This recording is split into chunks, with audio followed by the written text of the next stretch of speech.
नमस्कार प्यारे दोस्तों, जैसे कि हम लोग पढ़ रहे थे, हमने human eyes and colourful word के जितने भी कॉन्सेप्ट्स थे ये हम लोगों ने सीख लिया है पहली 2 वीडियोस में।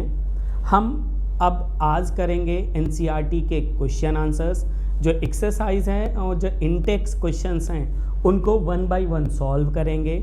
अगर आप बोर्ड 2027 की तैयारी कर रहे हैं तो आप हमारे चैनल्स को फॉलो कर लीजिए, जहाँ पे आपको मैथ्स एंड साइंस की सारी videos free of cost available हो जाएंगी, जहाँ पे आपको कॉन्सेप्ट्स के साथ साथ एक्सरसाइज डिटेल में कराई जाएंगी।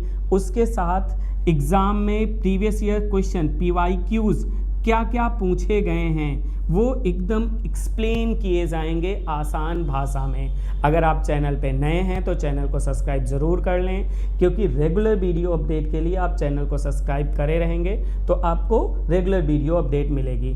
हमने जैसे आज टॉपिक रख रखा है वही हम चैप्टर 2 कर रहे हैं। आज क्या था? Human eyes and colourful word की हम आज करेंगे NCERT exercise and previous year question paper. जो चैप्टर 2 से ह्यूमन आइज एंड कलरफुल से PYQs आए हैं प्रीवियस ईयर क्वेश्चन पेपर, इनको आज हम आसान भाषा में करेंगे। एनसीईआरटी का एक एक क्वेश्चन करेंगे। अभी एनसीईआरटी का हम एक्सरसाइज खोलेंगे और उसका 1-1 क्वेश्चंस करेंगे। ओके, चलो स्टार्ट करते हैं। ओके, ये इंटेक्स क्वेश्चन है एनसीईआरटी का, आपके पेज नंबर 190 पे दिया हुआ है। पेज नंबर 190 पे आपका क्वेश्चन है और देखिए पेज नंबर 190 का क्वेश्चन है, what do you mean by the power of accommodation of the eyes. ये कई बार क्वेश्चन पूछा गया है बेटा, एग्जाम में कम से कम 3 से 4 बार तो ये एग्जाम में पूछा गया है। What is power of accommodation of eyes, what is power of accommodation of eyes. ठीक है, power of accommodation of eyes अगर हम सरल भाषा में समझें तो ये क्या होता है, जो हमारी आइज हैं इनके फोकल लेंथ को एडजस्ट करने की जो कैपेसिटी होती है उसी को power of accommodation of eyes बोलते हैं। ये होता कैसे है, जैसे चैप्टर पढ़ा रहा था तो मैंने आपको बताया था, अगर हमें दूर की ऑब्जेक्ट को देखना है तो हमारी जो सीली मसल्स होती हैं, एक बार पढ़ लेते हैं। When the ciliary muscles are relaxed if the eye lens become the thin. जब भी हमारी सीली मसल्स रिलैक्स्ड होती हैं, हमारा जो आई लेंस है वो क्या हो जाता है? थिन हो जाता है। थिन हो जाता है मतलब फोकल लेंथ बढ़ गई। फोकल लेंथ बढ़ गई तो हम दूर का ऑब्जेक्ट आसानी से देख सकेंगे। मतलब दूर का ऑब्जेक्ट देखने के लिए सीली मसल रिलैक्स्ड होती हैं। जैसे ही सीली मसल्स रिलैक्स्ड होती हैं, ये आई लेंस क्या हो जाता है? थिन हो जाता है और फोकल लेंथ बढ़ गई। अब ये कौन कर रहा है? ये जो पावर ऑफ अकोमोडेशन है ये सीली मसल्स के थ्रू हो रही है, फोकल लेंथ एडजस्ट करने की कैपेसिटी को। अगर आपको इसमें ये 2 नंबर में आ गया और आसान लैंग्वेज में लिखना है टू एडजस्ट द, ठीक है, what is power of accommodation to adjust the focal length by our eyes is known as the power of accommodation। इसको अगर डिटेल में करना है तो क्या होगा, क्या हो रहा है? when a silly muscles are relaxed the eye lens become thin, the focal length increased and the distant object clearly visible to the eyes। to the see nearby object, whenever we want to see the nearby object क्या हो जाएगा? सीली muscles contract हो जाती हैं। सीली muscles क्या हो जाती हैं? कॉन्ट्रैक्ट हो जाती हैं और ये हमारे आई लेंस को थिकर कर देती हैं। जैसे आई लेंस को थिकर करेंगी फोकल लेंथ डिक्रीज कर जाएगा। फोकल लेंथ क्या कर जाएगा? डिक्रीज। और फोकल लेंथ डिक्रीज हो गया तो हमें जो नियर बाई ऑब्जेक्ट हैं वो आसानी से दिख जाएंगे। क्या दिख जाएंगे? नियर बाई ऑब्जेक्ट आसानी से दिख जाएंगे। अब देखो, अगर इसकी डेफिनेशन यहां से है, देखो, the human eye lens is able to adjust is focal length to both distant and the nearby object on the retina। this ability is called the accommodation of eyes। this ability is called the accommodation of eyes। एक बार देखो फिर से समझाते हैं। Power of accommodation अगर आपको detail में नहीं लिखना है, केवल एक लाइन में आंसर करना है, तब आप क्या करोगे? देखिए ध्यान से, कहां से? यहां से है। The human eye lens is able to adjust the focal length to view the both the distance nearby object on the retina। this ability, nearby object and the distant object on the retina, this ability is called the power of accommodation। ये कई बार पूछा गया है exam में। अब इसको अगर समझना है तो समझो, अगर डिस्टेंट ऑब्जेक्ट को हमें देखना है, दूर देखना है, तो फोकल लेंथ बढ़ानी पड़ेगी। और फोकल लेंथ कब बढ़ेगी? जब सीलरी मसल्स हमारी रिलैक्स हो जाएं। क्या हो जाएं? रिलैक्स हो जाएं। ओके। और अगर हमें नियर बाई ऑब्जेक्ट को देखना है तो हमारे फोकल लेंथ को घटानी पड़ेगी जब सीलरी मसल्स क्या हो जाएं? कॉन्ट्रैक्ट हो जाएं। सीलरी मसल्स क्या हो जाएं? कॉन्ट्रैक्ट हो जाएं, तो हमारी फोकल लेंथ क्या हो जाएगी? डिक्रीज हो जाएगी। इसके पीछे ये फोकल लेंथ एडजस्ट करने की कैपेसिटी होती है, ये तरीका होता है, मैकेनिज्म होता है कि कैसे फोकल लेंथ एडजस्ट होती है। तो आपको ये पहला क्वेश्चन समझ में आ गया, क्या है? What do you mean by the power of accommodation of eyes to adjust the focal length? To adjust the focal length, capacity to adjust the focal length of our eyes is known as the power of accommodation. ठीक है, next question है, दूसरे question पे चलते हैं। दूसरा question क्या है? A person with a myopic eyes, एक पर्सन है जो मायोपिक, उसको मायोपिया हुआ है, can see the object beyond 1.2 metre, 1.2 metre distinctly. What should be the type of the corrective lens used to restore the proper vision? Used to restore the proper vision. आपको इसमें तो पूरा पढ़ने की जरूरत भी नहीं है। जो क्वेश्चन है, सबसे पहले मायोपिक आइज है, हमने पढ़ाया है मायोपिक आइज में कौन सा लेंस यूज करते हैं? कॉन्केव लेंस यूज करते हैं। बस हो गया, इसका आंसर आ गया। ठीक है, अब इसमें इसको रेड डायग्राम से इन्होंने समझाया हुआ है। मायोपिया में होता क्या है? हमने जब ये पढ़ा रहे थे चैप्टर तो हमने देखा था, सबसे पहले बोला था कि जब इमेज रेटिना पे पड़ेगी तभी ऑब्जेक्ट, रेटिना पे बनेगी तभी ऑब्जेक्ट दिखेगा। लेकिन मायोपिया में क्या हो जाता है? फोकल लेंथ, यहाँ पे देखो, फोकल लेंथ शॉर्ट हो जाती है और मायोपिया क्या हो जाता है? इमेज रेटिना के पहले बन जाती है, यहाँ पे बन जाती है। अब यहाँ पे क्या हो गई? लाइन कन्वर्ज हो गई। कन्वर्ज हो गई तो इसका अपोजिट डाइवर्ज लेना है, और डाइवर्जिंग लेंस कौन सा होता है? कॉनकेव। कौन सा लेंस होता है? कॉनकेव। तो कौन सा लेंस यूज करेंगे मायोपिक आइज के लिए? Concave lens. किस लेंस का यूज करेंगे? कॉनकेव। तो इसका सेकंड का आंसर क्या हो जाएगा? Concave lens. क्या हो जाएगा? Concave lens. चलिए थर्ड क्वेश्चन देखते हैं। ठीक है, ये दिया हुआ है फिगर, इसमें हमने देखो एक रे गई, यहाँ से इसने इसको डाइवर्स कर दिया, फिर ये जाके, फिर ये गई, लेंस ने इसको डाइवर्स कर दिया, जाके इमेज रेटिना पे बन गई। रेटिना पे बन गई तो मायोपिया का करेक्शन हो गया। सबसे मेन चीज, इमेज कहाँ पे बननी चाहिए? रेटिना पे बननी चाहिए। इस क्वेश्चन का सिंपल सा आंसर तुम्हें देना है कॉनकेव लेंस। क्या देना है? Concave lens. इसके आगे की जरूरत नहीं है, इसके आगे इसमें पूछ नहीं रहा है। एक्सप्लेनेशन भले मैंने दे दिया है, लेकिन इसमें ये पूछा नहीं जा रहा है। आपसे पूछा जा रहा है which lens is use, which lens is use to correct the myopic eyes. तो कौन सा लेंस यूज होगा? कॉनकेव। और अगर हाइपरमेट्रोपिया में यूज करना है तो हाइपरमेट्रोपिया में अभी हमने बताया था क्या, कौन सा यूज करते हैं? हाइपरमेट्रोपिया में कॉन्वेक्स यूज करते हैं। क्या यूज करते हैं? कॉन्वेक्स। और मायोपिया में कौन सा यूज करते हैं? मायोपिया में यूज करते हैं कॉनकेव। कौन सा यूज करते हैं? कॉनकेव। और यहीं पे प्रेस बायोपिया में हम यूज करते हैं बाईफोकल। कौन सा यूज करते हैं? बाईफोकल। कौन सा यूज करते हैं? बाईफोकल। तीनों का करेक्शन यहीं पे याद कर लो। अब क्वेश्चन इसके बाद पूछा ही जाएगा कहीं नहीं कहीं पे। मायोपिया पूछ लिया गया है, हाइपरमेट्रोपिया और क्या? प्रेस बायोपिया, इसमें से कुछ ना कुछ पूछा जाएगा। अच्छा, कैटरैक्ट को कैसे दूर करते हैं? सबको पता है। कैटरैक्ट को हम दूर करते हैं सर्जरी से।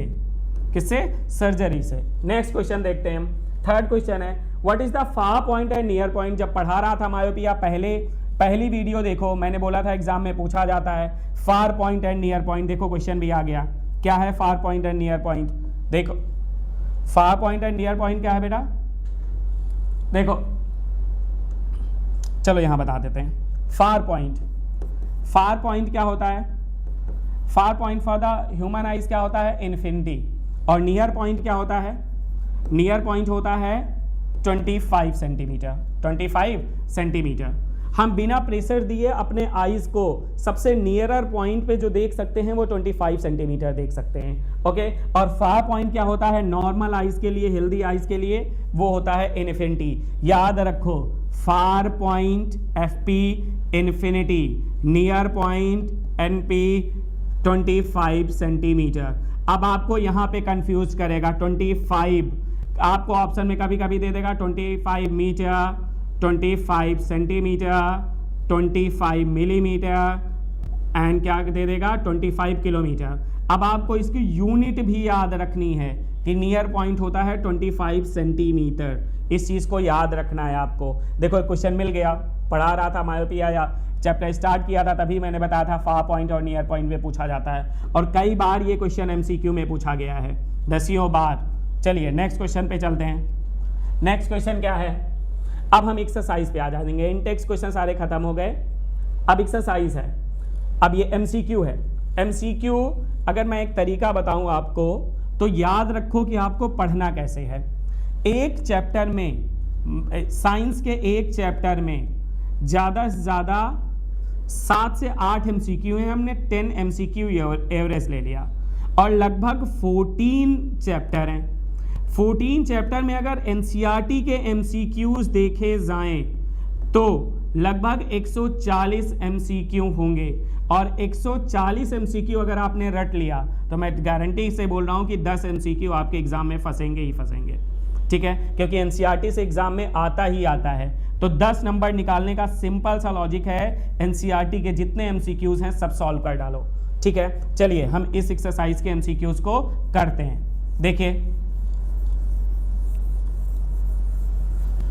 देखो बेटा क्या है, पहला क्वेश्चन है, question is the human eye can focus object at the different distance by adjusting the focal length of the eye lens, this is due to, अभी मैंने पढ़ाया, जो एडजस्ट करती है, फोकल लेंथ एडजस्ट करने की जो कैपेसिटी होती है वो उसको क्या बोलते हैं, पावर ऑफ अकोमोडेशन। क्या बोलते हैं, पावर ऑफ अकोमोडेशन। देखो एमसीक्यू में भी आ गया तो इसका आंसर क्या होना चाहिए, B, power of accommodation. The human eye can focus adjust at the different distance by the adjusting the focal length of the eye lens, this is due to power of accommodation या accommodation। इसका answer हो गया accommodation, simple सा है। Second question देखिए, इसका second question क्या है, the human eyes form the image on the object at its, कई बार बताया है, हर दूसरे लाइन पे मेरा ये आता था कि इमेज कहाँ पे बननी चाहिए, रेटिना पे बननी चाहिए। अगर इमेज रेटिना पे बनेगी तभी हमें दिखाई देगी, अदरवाइज दिखाई नहीं देगी। तो इसका आंसर क्या हो जाएगा, रेटिना। इसका आंसर क्या हो गया, रेटिना। देखो कितने आसान से क्वेश्चंस हैं और ये सब पढ़ाए गए हैं। अगर आपने पहली दो वीडियोस देखी हैं आपने तो एक्सरसाइज आराम से कर डालोगे, ठीक है, इसमें परेशान होने की जरूरत नहीं है। The human I form the image of an object at its retina, इसका आंसर क्या हो गया, डी हो गया। कई बार पढ़ाया गया था और सबको ये आता होगा, ठीक है। चलिए आगे देखिए, ये फिर से आ गया, देखो कितना इंपॉर्टेंट क्वेश्चन है। The least distance of the distinct vision for the young adult with the normal vision is about, least distance कितनी होती है, देखो इन्होंने कंफ्यूज कर रखा है जो मैंने बताया था। देखो इन्होंने क्या दे रखा है, पहले 25 सेंटीमीटर दे रखा है, फिर 2.5 सेंटीमीटर दे रखा है, फिर 25 सेंटीमीटर दे रखा है, फिर 2.5 मीटर दे रखा है। देखो कंफ्यूज किया आपको इसमें, तो आपको याद रखना है कि 25 सेंटीमीटर होता है, कितना होता है, 25 सेंटीमीटर आपको याद रखना है और 25 सेंटीमीटर इसका ऑप्शन है, C option is correct, 25 centimetre. क्या पूछ रहा है, least distance vision for the least distance of the distinct vision, कितना आंसर होगा। अब यहीं पे फार डिस्टेंस पूछ लेता, फिर बता रहा हूं क्या होगा, इन्फिनिटी। क्या होगा, infinity for the normal eyes के लिए, ठीक है, हेल्दी नॉर्मल आइज के लिए लीस्ट विजन क्या होता है, 25 और फार क्या होता है, इन्फिनिटी। आगे देखिए, देखो नेक्स्ट स्लाइड पे चलते हैं। देखिए बेटा नेक्स्ट स्लाइड क्या है, फोर्थ क्वेश्चन है, the change in the focal length of an eye lens is caused by the action of the, देखो जो फोकल लेंथ में चेंज होता है ये किसकी वजह से चेंज होता है, हमारे आई में एक पार्ट होता है सीलरी मसल्स, क्या होती हैं, ciliary muscles. Due to the ciliary muscles ये फोकल लेंथ एडजस्ट करने की कैपेसिटी किसके पास होती है, सीलरी मसल्स के पास होती है। तो इसका आंसर क्या हो जाएगा, सी, सीलरी मसल्स। क्या हो जाएगा, सीलरी मसल। ओके देखो आगे फिफ्थ क्वेश्चन देखते हैं। फिफ्थ क्वेश्चन क्या है, हाँ देखिए ध्यान से, यहां से क्वेश्चन अब इंपॉर्टेंट है, अब ये क्वेश्चन सॉल्व करने पड़ेंगे। A person needs a lens of the power, power कितना दे रखा है याद रखो ध्यान से, पावर दे रखा है, यहीं से करते चलते हैं हम। पावर इक्वल टू है P इक्वल टू दे रखा है -5.5 डायोप्टर D। अगर आपको याद हो तो मैंने बताया था कि माइनस आते ही आपको पकड़ लेना है कि कौन सा लेंस है, माइनस आते ही आपके दिमाग में आ जाना चाहिए कि ये जो लेंस यूज किया गया है ये कौन सा लेंस है, कॉनकेव लेंस है। कौन सा लेंस है, कॉनकेव। कौन सा है, कॉनकेव। और कॉनकेव यूज किस में करते हैं, हमने बताया था आपको, मायोपिया में। किस में यूज करते हैं, मायोपिया में। किस में यूज करेंगे बेटा, मायोपिया में। तो ये पर्सन किससे सफर कर रहा है, मायोपिया से। किससे सफर कर रहा है, मायोपिया से। चलिए next, correcting his distant vision. अब डिस्टेंट विजन से भी समझ में आ गया कि दूर की थिंग्स नहीं दिख रही हैं, इसका मतलब क्या है, मायोपिया है। Correct his near vision needs अब प्लस 1.5 डायोप्टर हो गया। ये P1 हो गया है, ये P2 है। ये क्या दे रखा है, प्लस का 1.5, और प्लस का 1.5 का मतलब क्या है, प्लस लगा है, इसका मतलब ये कौन सा लेंस है, कॉन्वेक्स लेंस है। कॉन्वेक्स लेंस किसको दूर करने के लिए करते हैं, हाइपरमेट्रोपिया को। किसको करते हैं, हाइपरमेट्रोपिया को। तो इसको क्या है, हाइपरमेट्रोपिया, मतलब नियर बाय ऑब्जेक्ट्स नहीं दिखती हैं। क्लियर है, यहाँ तक इसमें समझ आया। इस क्वेश्चन में हर एक पॉइंट, फिजिक्स तभी आएगी जब एक एक पॉइंट आपको पता हो। जैसे माइनस लगा है तो क्यों लगा है, प्लस लगा है तो क्यों लगा है, इन चीज़ों को आपको ध्यान में रखना है। What is the focal length of the lens required for the correcting distant vision and the near vision. मतलब हमें क्या निकालना है, फोकल लेंथ निकालना है दोनों केस में। कितना आसान क्वेश्चन है, देखो ध्यान से। देखिए इस क्वेश्चन को सॉल्व करते हैं। देखो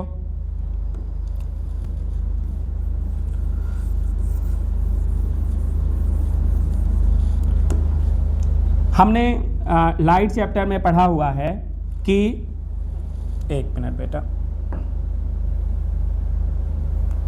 यहां कर लेते हैं इस क्वेश्चन को सॉल्व करते हैं। देखो हमें ये पता है कि पावर इक्वल टू होता है 1/f। किस में होता है, ये होता है मीटर में। ये भी याद रखना, मीटर और सेंटीमीटर क्या होता है, मीटर में। एक फार्मूला तो ये हमने पढ़ाया हुआ है। एक फार्मूला P इक्वल टू होता है 100/f। किस में होता है, ये सेंटीमीटर में होता है। दो फार्मूले आपको पता हैं, ठीक है। अब इसमें इन्होंने कुछ स्पेसिफाई किया नहीं है। अब निकालना है जब उसको डिस्टेंट विजन, मतलब जब उसको मायोपिया है। मायोपिया में हमने मान लो P मायोपिया, इसका जो पॉइंट लेंथ दिया था लेंस का 5.5 दिया है। चलो देखते हैं, P इक्वल टू कितना दे रखा है, 5.5 सेंटीमीटर, सॉरी 5.5 डायोप्टर दे रखा है। हमें F निकालना है। F इक्वल टू क्या हो जाएगा, 1/P। हमने निकाला, क्या करा, 5.5, ये लगभग हो जाएगा। अगर हमने यहाँ पे पॉइंट हटा दिया, 0 हो गया, फिर एक 0 पॉइंट लगाया, फिर 100 हो गया, 1.81 अप्रॉक्सीमेटली मीटर। कितना हो गया, 1.81।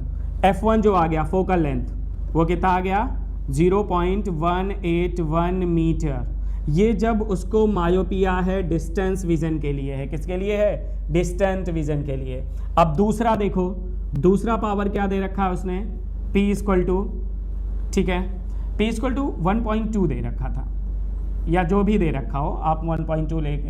हमने क्या कर लिया, F इक्वल टू क्या हो जाएगा, 1/P। F इक्वल टू क्या हो जाएगा, 1/1.2। इसको आप लोग कैलकुलेट करोगे और आंसर कमेंट बॉक्स में दोगे। मीटर में जो भी आएगा वो आप दोगे, ठीक है ना। ये किस में आएगा, ये निगेटिव आएगा। फोकल लेंथ इसका क्या होगा, निगेटिव। ये किस में आएगा, पॉजिटिव में आएगा। ये क्वेश्चन समझ में आ गया। यहाँ से आपको दो चीज़ें समझनी है। क्या समझना है, पहली बात तो मायोपिया जब भी होगा तब भी हम कौन सा लेंस यूज़ करेंगे, कॉनकेव। और इसकी जो पावर आएगी किस में आएगी, निगेटिव में। फोकल लेंथ जो आएगी क्या आएगी, निगेटिव आएगी। ये चीज़ याद रखना है। हाइपरमेट्रोपिया जब हो, हाइपरमेट्रोपिया में क्या करना है, इसमें कॉन्वेक्स लेंस का यूज़ करते हैं। इसकी जो पावर होगी वो पॉजिटिव होगी और इसका जो फोकल लेंथ होगा वो भी पॉजिटिव होगा, याद रखो, ठीक है। इसमें क्या होता है, डिस्टेंट विजन होता है, हमें दूर की थिंग्स नहीं दिखती हैं। इसमें नियर बाय ऑब्जेक्ट्स नहीं दिखते हैं। क्लियर है, सब समझ में आ गया। अब देखिए आगे, नेक्स्ट क्वेश्चन पे चलते हैं। नेक्स्ट क्वेश्चन क्या है, अब आगे, the far point of a myopic person is 80 centimetre, ये फार पॉइंट है कौन से? एक पर्सन है जो person suffering with myopia can see only 80 centimetre, 80 centimetre तक वो देख पा रहा है, फार पॉइंट है उसका। वैसे नॉर्मल हेल्दी आइज का फार पॉइंट कितना होना चाहिए? इन्फिनिटी होना चाहिए। इन दोनों का हमने इसलिए बताया कि भी इसको न्यूमेरिकल में यूज करेंगे, ठीक है। From the eye front of eye, what is the nature and the power of the lens required to correct the problem? अभी मैंने बताया, फिर से समझो। मायोपिया है तो कौन सा लेंस यूज करेंगे? चाहे कुछ कैलकुलेट करो चाहे ना कैलकुलेट करो, सीधा सा आंसर बताओ कि क्या है? Concave lens. कौन सा यूज करेंगे? Concave. What is the nature? What is the nature? तो क्या होगा नेचर? कॉनकेव लेंस होगा। क्या होगा? कॉनकेव। अब पावर निकालना है। पावर निकालने के लिए हमें फोकल लेंथ निकालनी पड़ेगी। क्या निकालनी पड़ेगी? फोकल लेंथ, क्योंकि हमें पता है कि पावर इक्वल टू होता है 1/f, लेकिन f इस पूरे क्वेश्चन में दिया नहीं है। इस पूरे क्वेश्चन में f दिया नहीं है, तो हमें लेंस फार्मूला लगा के f निकालना पड़ेगा। क्या निकालना पड़ेगा? f। चलिए निकालते हैं, देखिए, चलिए देखिए।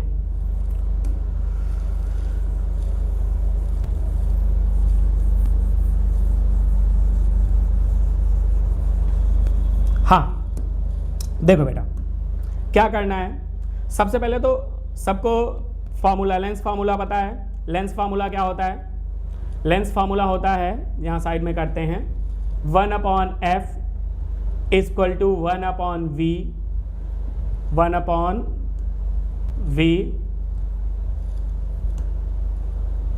1/v माइनस का 1/u। ये क्या है बेटा? लेंस फार्मूला है। अब इसमें गिवन क्या क्या है, ध्यान से देखो। जो u होता है वो नॉर्मल आइज के विजन के लिए इन्फिनिटी होना चाहिए था। क्या होना चाहिए था? इन्फिनिटी। अब लेके, और v कितना दे रखा है इसमें? 80 सेंटीमीटर दे रखा है। कितना दे रखा है? 80 सेंटीमीटर, ठीक है। इन फ्रंट ऑफ है, इसलिए माइनस लगा दो, ठीक है। 1/f निकालो। 1/f equal to 1/v minus 1/u। चलो कैलकुलेट करते हैं। 1/f equal to 1/v minus, sorry, v की वैल्यू रख लेते हैं। v की वैल्यू क्या आएगी? देखो ध्यान से, v की वैल्यू है 1/v। v की वैल्यू कितनी दे रखी? 80 माइनस का 1/इन्फिनिटी, ठीक है। ये हट गया ये वाला पोर्शन। अब बचा क्या? 1/f इक्वल टू, सॉरी, 1/, यहाँ माइनस रहेगा, -80।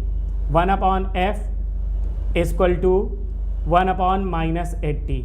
अब इसके दोनों को रेसिप्रोकल कर दो। जब रेसिप्रोकल किया आपने तो क्या आ गया? f इक्वल टू हो जाएगा -80 सेंटीमीटर। क्या आ गया? -80 सेंटीमीटर। क्योंकि 80 सेंटीमीटर हमने क्यों लिया? क्योंकि इसमें दिया हुआ है क्वेश्चन में 80 सेंटीमीटर, याद रखना। अब हमें जो पावर का फार्मूला लगाना है, पावर का फार्मूला क्या होता है? P equal to 100/f centimetre में। किस में होता है? सेंटीमीटर में।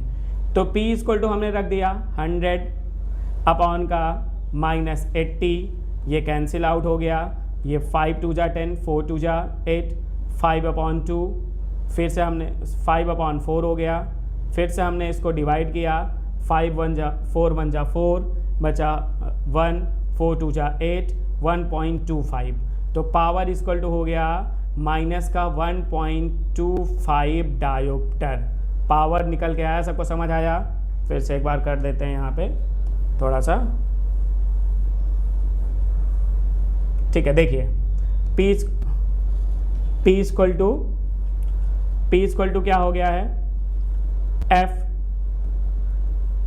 100/f, और f की वैल्यू क्या दे रखी है? 100 का -80। अब 0 से 0 कैंसिल हो गया, बचा कितना? 10/8 माइनस का 5 2 जा 10, 4 2 जा 5/4 हो गया माइनस का। अब इसको हमने कैंसिल किया, माइनस का 1.25 आ गया। 1.25 डायोप्टर आ गई P की वैल्यू। P की वैल्यू कितनी आ गई? P की वैल्यू यहाँ पे कितनी आ गई? देखो बेटा ध्यान से, कितनी हो गई? P equal to -1.25 dioptre. और इसे ही हमें फाइंड आउट करना था। सबको समझ आया इस क्वेश्चन में? इसके क्वेश्चंस जनरली पूछे कम जाते हैं क्योंकि लेंस फार्मूले पे क्वेश्चन पूछते हैं, इस पे नहीं पूछते हैं, लेकिन तब भी क्वेश्चन आ सकता है, इसलिए उसको सॉल्व कर लो। सॉल्व करने का तरीका बताया। एक चीज़ आपको याद रखना है, ये जो u है ये इन्फिनिटी लेना है, ये याद रखना है, नहीं तो क्वेश्चन नहीं हो पाएगा। ठीक है, v की वैल्यू तो दे रखी है इसने, लेकिन u आपको इन्फिनिटी लेना पड़ेगा। क्लियर है? चलिए आगे देखते हैं। हाँ, नेक्स्ट क्वेश्चन है, ये पढ़ाया हुआ है, ये करना है आपको। Make a diagram to show how hypermetropia is corrected. The near point of a hypermetropic eyes is 1 meter. 1 meter. What is the power of the lens required to correct this defect? Assume that the near point of the normal eyes is 25 centimetre. अब देखो ध्यान से, near point कितना हो रहा है? 25 centimetre होता है, और जो उसका नियर पॉइंट हो गया है वो 1 मीटर हो गया। कितना हो गया? 1 मीटर, मतलब उसको हाइपरमेट्रोपिया है। हाइपरमेट्रोपिया करेक्ट करने के लिए हम कौन सा लेंस का यूज़ करते हैं? यही पूछ रहा है। कॉन्वेक्स लेंस का यूज़ करते हैं। किसका करते हैं? कॉन्वेक्स लेंस का। चलिए देखते हैं, इसको सॉल्व करते हैं। देखो, सबसे पहले हमने ये फिगर बनाया हुआ है, इस फिगर को ध्यान से देखो। मायोपिया होता क्या है? पहले मायोपिया का फिगर बना देते हैं, फिर इसको करेक्ट कराना सिखाते हैं। क्या है? मायोपिया में फोकल लेंथ बढ़ जाती है। ठीक है, यहाँ से गई, ये लेंस है, ठीक है, रे यहाँ से गई, ठीक है, पीछे हो गई, यहाँ से गई, ये कहाँ बन रही है? रेटिना के पीछे बन रही है। अब रेटिना के पीछे बन रही है, इसका मतलब फोकल लेंथ बढ़ गई है। फोकल लेंथ बढ़ी है तो इसमें कौन सा लेंस यूज़ करें कि कम हो जाए? तो कन्वर्जिंग लेंस। कन्वर्जिंग लेंस का मतलब हमने कॉन्वेक्स लेंस का यूज़ किया। किसका यूज़ किया? कॉन्वेक्स लेंस का। किसका किया? कॉन्वेक्स का। अब देखो ये करेक्टेड आइज है, देखो ध्यान से, यहाँ से रे निकली, ठीक है ना, फिर से यहाँ से कन्वर्ज हुई और यहाँ से कन्वर्ज होके इसकी फोकल लेंथ डिक्रीज हो गई। यहाँ से रे निकली, यहाँ से जाके रेटिना पे मिल गई।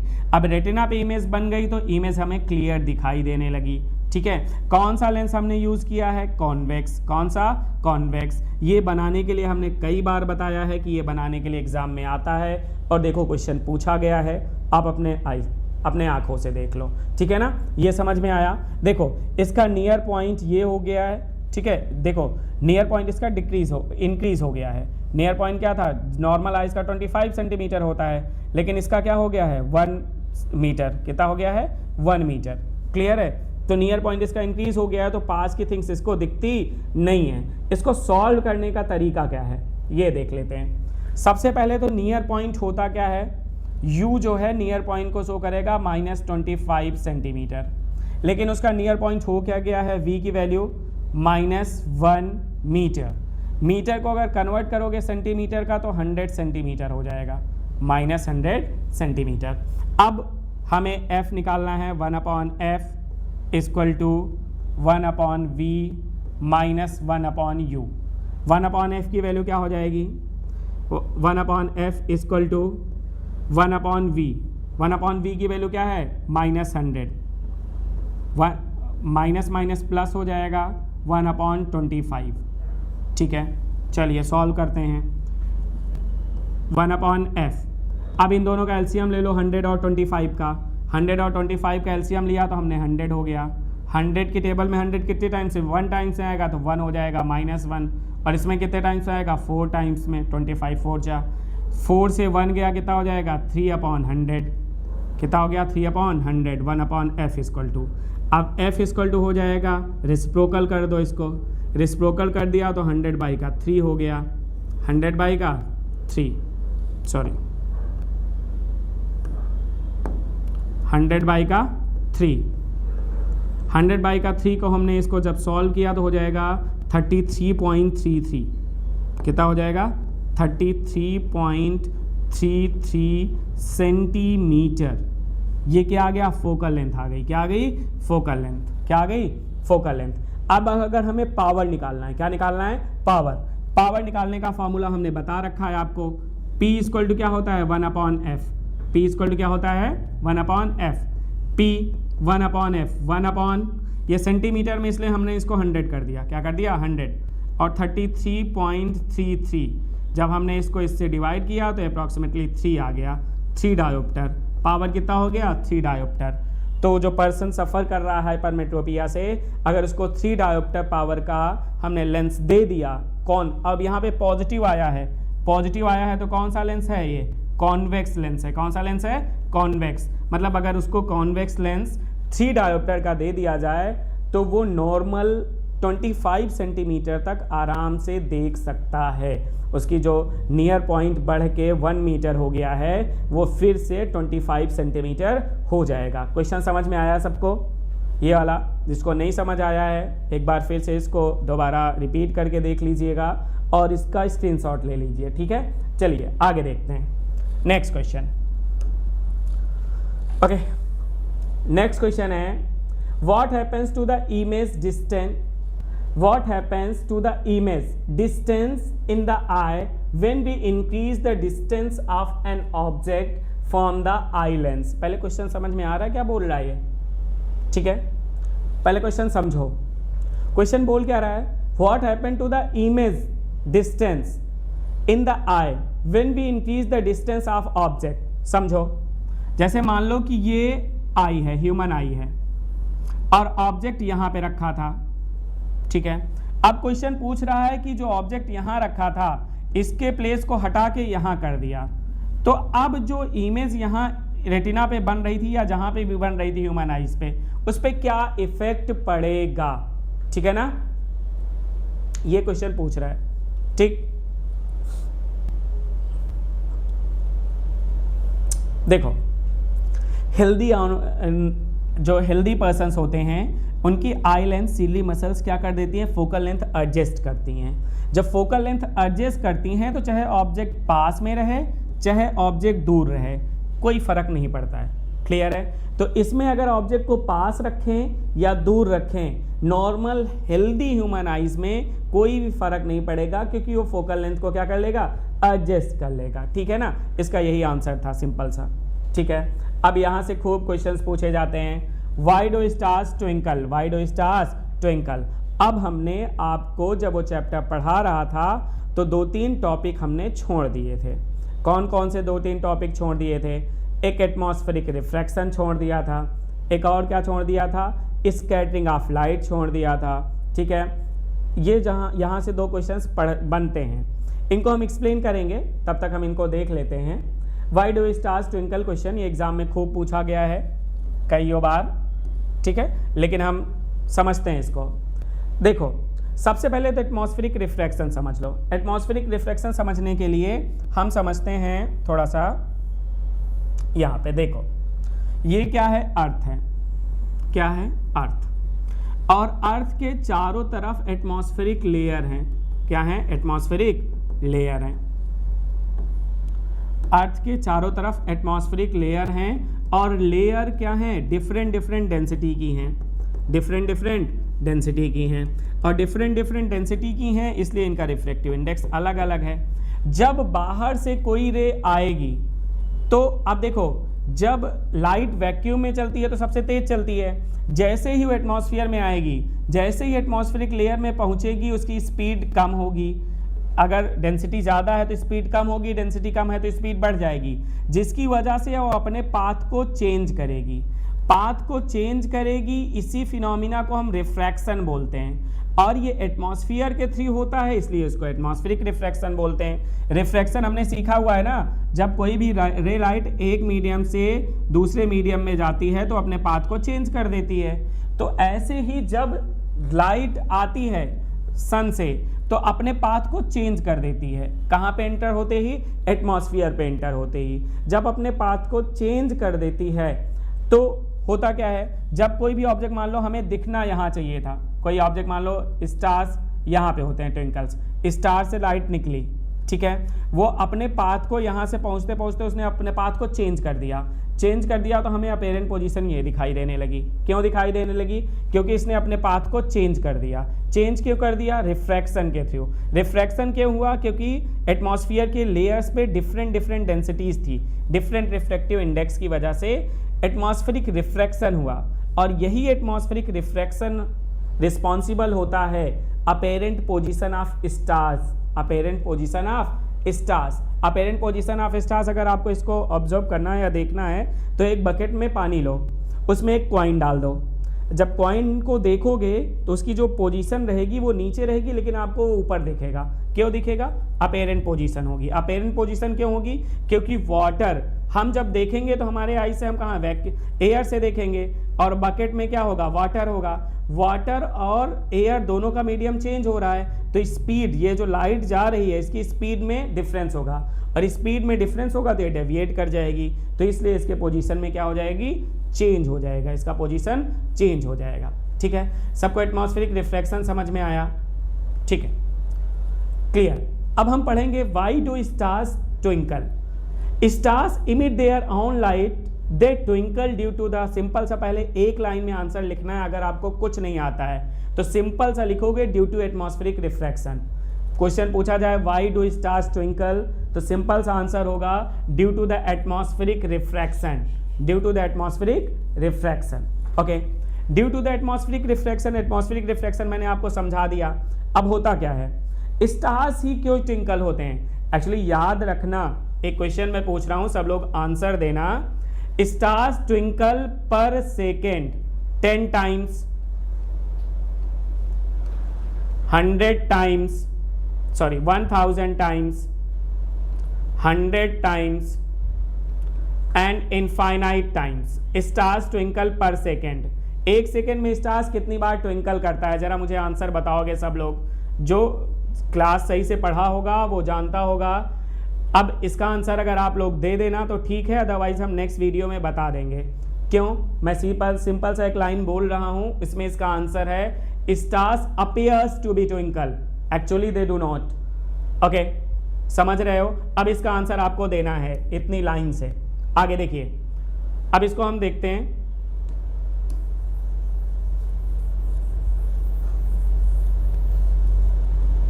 हाँ देखो, stars emit their own light and twinkle due to the atmospheric refraction. Stars are very far away from the earth, hence they are considered as the point source of the light. When the light coming from the stars enters the earth atmosphere, it get refracted different level because of the variation in the air density at the different level of atmosphere. When the stars light refracted by the atmosphere comes more towards us, it appears brighter than when it comes less towards us. Therefore, it appears as if the stars are twinkling at night.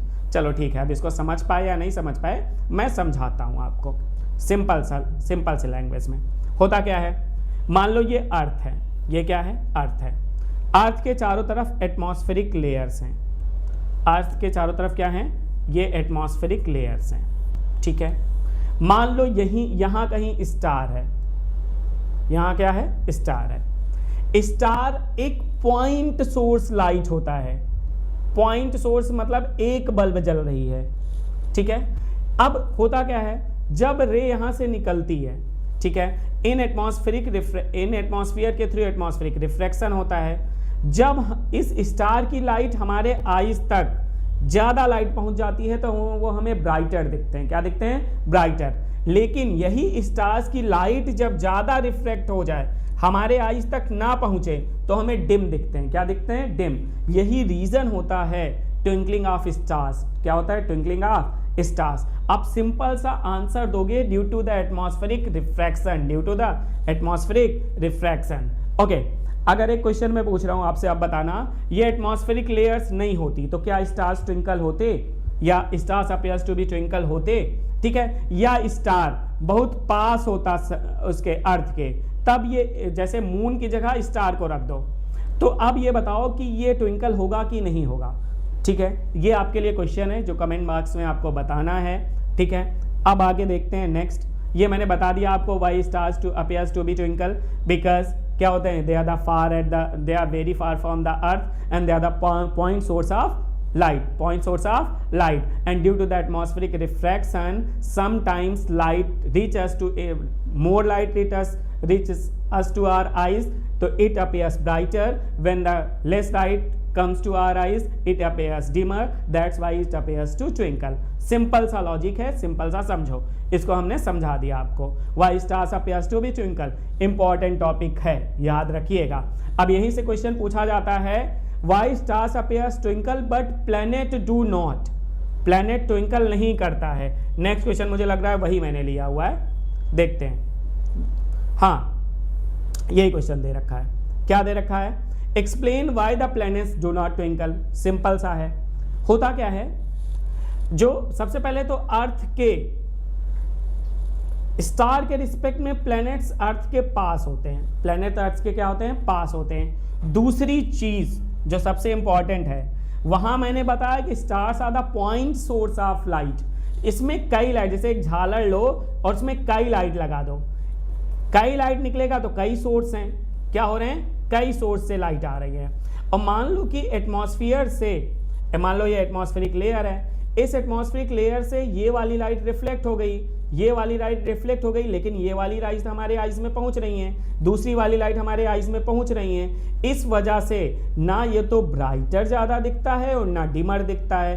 क्यों? क्योंकि यहाँ पे atmospheric refraction जो होता है वो कम हो जाता है. ठीक है, ये जो effect, twinkling effect of planets है, ये नलीफाइड हो जाता है. क्या हो जाता है? नलीफाइड. क्यों? planets do not twinkle because they appear larger in size than the stars as they are relatively closer to Earth. Planet can be considered as the collection of large number of point source light. जैसे मैंने बताया, एक झालर ले लो और उसमें कई lights लगी होती हैं. कई लाइट्स लगी हैं तो वो कभी एक अगर फ्लिकर भी कर रही हैं तो सारी एक साथ फ्लिकर नहीं कर सकती हैं. मतलब ये क्या होता है, फिर से समझो, large number of point source होती हैं. Okay, the different part of these planets produce either brighter or the dimmer effect such way that the average brighter and dimmer effect is zero. जो एवरेज होता है brighter और dimmer effect का, वो क्या हो जाता है? जीरो हो जाता है, नलीफाइड हो जाता है. क्या? ट्विंकलिंग. क्लियर है? That's why planets do not twinkle but stars twinkle. Simple सा अगर तुम्हें एक दो लाइन में इसका आंसर देना है तो कैसे दोगे? अगर पूछा जाए why stars appears to be twinkle and planets do not, तो सिंपल सा लिखेंगे planets are closer to the earth in respect to stars and they are the collection of light source and they nullified the twinkling effect. That's why planets do not twinkle. Simple सा answer लिखना है आपको, ज़्यादा परेशान होने की ज़रूरत नहीं है, ज़्यादा हिस्ट्री लिखनी भी नहीं है. अब टू द पॉइंट पे लिखिए. अगर आपको कुछ नहीं आ रहा, 2 नंबर का क्वेश्चन पूछा जा रहा है तो सिंपल से लिख लो due to atmospheric refraction. Due to atmospheric refraction. अभी मैं एक ट्रिक बताऊंगा. क्या है? अगर कलर के बारे में पूछा जाए तो due to scattering of light बोल दो, और अगर कोई पोजीशन कलर ना आए और कोई भी फिनोमिना पूछा जाए, सीधा सीधा बोलो due to atmospheric refraction. 1 number आपका पक्का है, 2 नंबर से ज़्यादा में पूछा नहीं जाएगा कभी. ठीक है, ये भी आ गया. देखो, रेडिस आ गया, कलर आ गया. कलर आ गया, अभी मैंने बताया स्कैटरिंग ऑफ लाइट बोलना है आपको. क्या बोलना है? Scattering of light. ये भी क्वेश्चन देख लेते हैं हम. क्वेश्चन क्या है? Why does the sun appears reddish early in the morning. Early in the morning, जब सन होता रहता है, मतलब सबसे पहले तो हमने बताया था, जब आपको डिस्पर्जन ऑफ लाइट पढ़ा रहा था तो मैंने एक चीज़ आपको बताई थी कि लेमडा की वेवलेंथ, मतलब रेड कलर की वेवलेंथ सबसे ज़्यादा होती है और वायलेट कलर की वेवलेंथ सबसे कम होती है. जिसकी वेवलेंथ सबसे ज़्यादा होती है वो सबसे दूरी तक ट्रेवल करता है, और जिसकी वेवलेंथ सबसे कम होती है वो सबसे कम दूरी तक ट्रेवल करता है. बस यही रीज़न है कि होता क्या है, जब सन निकलता है, मतलब सनराइज होता है, तो वो अपने अर्थ से सबसे लॉन्गर डिस्टेंस पे होता है. और लॉन्गर डिस्टेंस पे होता है तो जो भी लाइट होती हैं, जो डिफरेंट कलर की लाइट्स होती हैं, वो रिफ्रैक्ट हो जाती हैं. केवल और केवल जिसकी लॉन्गर वेवलेंथ है, मतलब कि किसकी? रेड की, वही हमारे आइज तक पहुंच पाती हैं. इसलिए सन हमें जब अर्ली इन द मॉर्निंग किस कलर का दिखता है? रेडिश दिखता है. क्या दिखता है? रेडिश. देख लेते हैं. During the sunrise, the light rays coming from the sun have that travels the greater distance in the earth atmosphere before reaching our eyes. In this journey, the shorter wavelength of the light are scattered out and only longer wavelength are able to reach our eyes. Since blue color has shorter wavelength and red color has the longer wavelength. The red color is able to reach our eyes after the atmospheric scattering of light. Therefore the sun appears reddish early in the morning. Early in the morning. अब एक चीज आपको इस यहाँ पे जो सबसे ज्यादा चीज देखनी, स्कैटरिंग। स्कैटरिंग थोड़ा सा समझाते हैं, समझो। देखो होता क्या है, एटमॉस्फेयर में बहुत सारे डस्ट पार्टिकल्स होते हैं। मान लो हमने एक डस्ट पार्टिकल लिया, ठीक है, यहां से रे आई तो ये इसको क्या होगी, रिफ्रैक्ट हो गई। क्या हो गई, रिफ्रैक्ट हो गई। यहां से रे आई, रिफ्रैक्ट हो गई। यहां से रे आई क्या हो गई, रिफ्लेक्ट हो गई। जब ये रिफ्रैक्ट हो जाती हैं एक डस्ट पार्टिकल से, तो ये आनी हमारे कहाँ तक, आइस तक थी, रिफ्लेक्ट हो गई, ये दूसरी डायरेक्शन में चली गई। ये नहीं कि अब एब्जॉर्ब हो गई, ये इस डस्ट पार्टिकल ने सबको ले लिया, इसने स्कैटर कर दिया, मतलब दूर फेंक दिया। जहां तक इसका मान लो इस पार्टिकल, इस रे को आना हमारे आइस तक था सीधे, लेकिन डस्ट पार्टिकल पड़ा तो ये रिफ्रैक्ट हो गई। क्या हो गई, रिफ्रैक्ट, तो हमारे आइस तक नहीं पहुंच पाई। अब ये रिफ्रैक्शन होता किस में है, जो शॉर्टर वेवलेंथ होती हैं उसमें सबसे ज़्यादा होता है, और जो लॉन्गर वेवलेंथ होती हैं उसमें सबसे कम होता है। क्लियर है, समझ गए? इसको हम क्या बोल देते हैं, दैट्स वाई जो सन अपीयर्स होता है वो sunrise and during the sunset भी ये क्या दिखता है, रेड कलर का दिखता है। किस कलर का दिखता है, रेड कलर का दिखता है। लास्ट क्वेश्चन है आपकी एक्सरसाइज का, why does the sky appears dark instead of a blue to an astronauts. अब समझो, सबसे पहले तो क्वेश्चन पूछा जाता है कि स्काई ब्लू कलर का क्यों दिखता है, ठीक है, स्काई ब्लू कलर। ऊपर से पूछा जाता है जो डीप सी होते हैं, डीप सी ये भी ब्लू कलर के दिखते हैं, डीप सी भी ब्लू कलर के दिखते हैं। अब ये होता कैसे है, देखो ध्यान से, इसको समझाते हैं। सिंपल सा लॉजिक है, आराम से समझ लोगे। देखिए होता क्या है, हम लेते हैं ब्लू कलर, हुआ क्या, सबसे पहले एक डस्ट पार्टिकल ले लेते हैं। हमने एक डस्ट पार्टिकल ले लिया, ये डस्ट पार्टिकल कोई पड़ा हुआ है, ठीक है, क्लियर। अब यहाँ से जब रे लाइट आई तो क्या हो गई, ये स्कैटर हो गई, ऐसे ये लाइट आई स्कैटर हो गई, ये लाइट आई स्कैटर हो गई, लाइट आई क्या हो गई, स्कैटर हो गई। ये लाइट पूरी स्कैटर हो जाती हैं, क्या हो जाती हैं, जो शॉर्टर वेवलेंथ है वो सबसे ज़्यादा स्कैटर हो गई। स्कैटर हो गई तो ये सबसे ज़्यादा एटमॉस्फेयर में दिखती हैं, और सबसे ज़्यादा एटमॉस्फेयर में जो लाइट स्कैटर हो रही है वो कौन सी है, ब्लू कलर है। इसलिए जो ये आसपास का स्काई है वो कैसा दिखने लगता है, एटमॉस्फेयर वाला स्काई ब्लू कलर का दिखने लगता है। क्या होता है, ब्लू कलर का। और यही इफेक्ट पड़ता है क्योंकि 2/3 पार्ट ऑफ अर्थ क्या है, वाटर है, और वाटर में भी रिफ्रैक्शन ज़्यादा दिखता है, स्कैटरिंग ज़्यादा दिखती है, जिस वजह से वाटर का कलर भी क्या हो जाता है, ब्लू कलर दिखता है। लेकिन यहीं पे जिनकी वेवलेंथ लॉन्गर होती है, जैसे हमने बताया था विव ग्योर, यहाँ से येलो, ऑरेंज और रेड, ये स्कैटर्ड बहुत कम होती हैं, और स्कैटर्ड कम होती हैं तो ये एटमॉस्फेयर में हमें नहीं दिखती हैं। अब इसको करना क्या है, ये वाला फिनोमिना केवल एटमॉस्फेयर तक ही होगा। अगर एटमॉस्फेयर के बाहर चले जाएं तो ये डस्ट पार्टिकल्स मिलेंगे नहीं, और डस्ट पार्टिकल्स मिलेंगे नहीं या एटमॉस्फेरिक लेयर मिलेंगी नहीं तो स्कैटरिंग होगी नहीं। स्कैटरिंग होगी नहीं तो जो जिस कलर का है उसी कलर का दिखाई देगा। स्काई डार्क कलर का है इसलिए स्काई डार्क कलर का दिखाई देगा। एस्ट्रोनॉट्स क्या करते हैं, ये एटमॉस्फेरिक लेयर को क्रॉस कर जाते हैं, यहाँ पे होते हैं। अब यहाँ पे हो रहे हैं तो स्कैटरिंग फिनोमिना हो ही नहीं रहा है। अब जब स्कैटरिंग फिनोमिना नहीं हो रहा है तो उनको स्काई किस कलर का दिखेगा, डार्क कलर का। स्काई पिंक होता तो पिंक दिखता, रेड होता तो रेड दिखता। अब डार्क कलर का स्काई होता है इसलिए स्काई उनको डार्क कलर का दिखता है। क्लियर है, समझ पाए? अब चलो समझते हैं, इसी को दिया हुआ है। Why does sky appears dark instead of blue to the astronauts? The sky appears dark instead of blue to astronauts because there is no atmosphere in the outer space that scatters the sunlight. As the sunlight is not scattered, no scattered light reaches our eyes for the atmosphere and the sky appears black to them.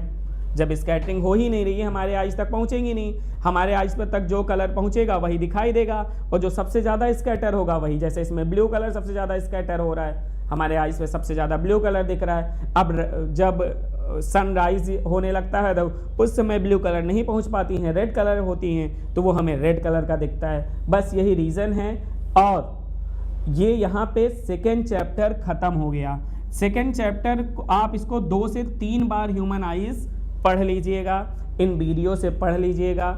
Guarantee लेते हैं कि आपका एक भी question यहाँ से बाहर नहीं जाएगा। और अगर आपको बोर्ड 2027 में 2027 में अच्छे मार्क्स ले आने हैं तो चैनल को सब्सक्राइब कर लीजिए, क्योंकि हमारी पूरी टीम इस पे काम कर रही है। हम जल्दी ही एसएसटी, मैथ्स, बायो सब की क्लासेस लेके आएंगे और आपको फ्री ऑफ कॉस्ट बोर्ड की प्रिपरेशन कराएंगे। तो वीडियो को सबसे पहले बात तो आप लोग वीडियो को पूरा देखा करिए। वीडियो पूरा देखेंगे तो क्या फ़ायदा होगा, जो बीच में क्वेश्चंस कराए जा रहे हैं ये हो जाएंगे। और जब क्वेश्चंस कराने लगते हैं तो वही एक क्वेश्चन नहीं कराया जाता है, उस क्वेश्चन से रिलेटेड जितने भी PYQs होते हैं वो भी कराए जाते हैं। तो ये केवल एक्सरसाइज के क्वेश्चंस नहीं हुए, सारे के सारे जितने भी पॉसिबल क्वेश्चंस थे, PYQs जितने बन सकते थे, यहाँ पे जितने क्वेश्चंस इस चैप्टर से बन सकते हैं सारे के सारे करा दिए गए। इवन न्यूमेरिकल्स नहीं पूछे जाते हैं, बहुत कम पूछे जाते हैं, वो भी हमने यहाँ पे करा दिया है। ठीक है, thank you so much for watching.